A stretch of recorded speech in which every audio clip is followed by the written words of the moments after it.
Subrayong kay tole Sung no ham jag Bisi ke bang masa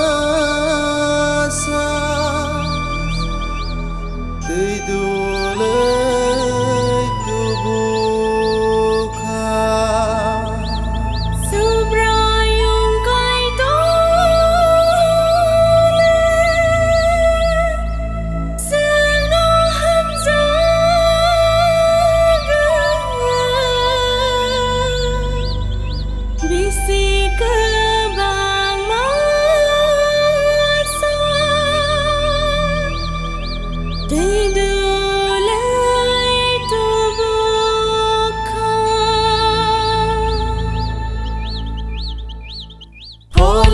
Ketar sini logi tong mabat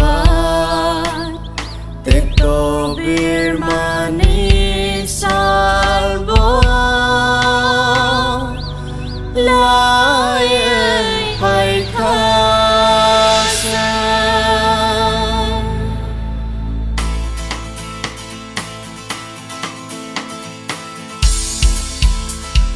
Hang bai subrai no no Hang bai jisu no no Hang bai subrai no no Hang bai jisu no no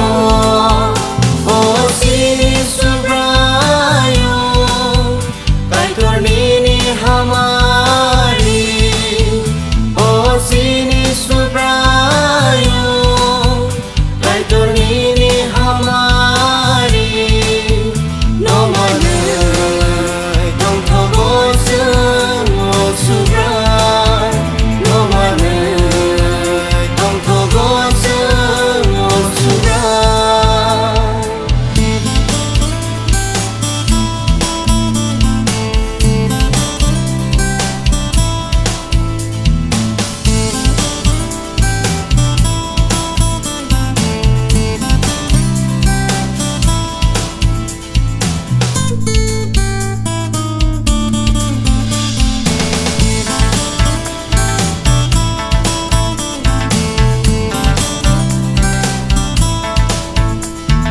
Subrayung do farok nomor yakele